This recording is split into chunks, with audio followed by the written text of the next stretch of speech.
Hi friends, అందరికీ good morning. Have a nice day. అందరు ఎలా ఉన్నారు? అందరు బాగున్నారా? అందరు బాగుండాలి, అందులో మేము ఉండాలని దేవుని ఎల్లప్పుడూ కోరుకుంటాను.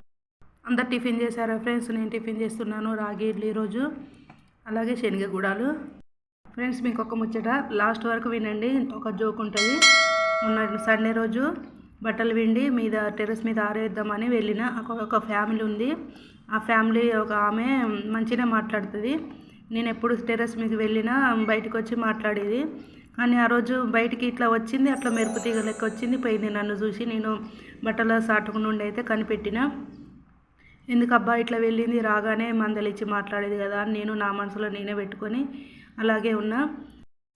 మళ్ళీ నిన్న ఏం జరిగిందంటే, మా కిచెన్లో నుండి బాసనలు తోముతుంటే కిటికీలో నుండి పక్క ఆవిడ బట్టలు ఆరిస్తుంటే నేనే మందలిచ్చిన. నాకు ఎవరైనా మందలిచ్చి మాట్లాడాలంటే చాలా నచ్చుతుంది. నేనే మందలిచ్చి సిస్టర్ పని తీరిందా అని మాట్లాడిన. మందలిచ్చేసరికి నన్ను చూడకుండానే చూస్తున్నట్టుగా ఆగిపోతుంది.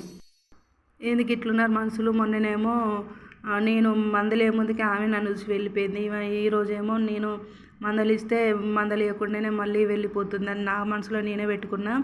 మా ఆయన వచ్చిన తర్వాత గిట్ల సంగతి ఏదో ముచ్చట మిక్కలు వచ్చిన తర్వాత గిట్ల సంగతి మొన్న ఇట్లా అయింది, ఈరోజు గిట్ల సంగతి అని నేను చెప్తే ఆయన ఏమంటాడో తెలుసా?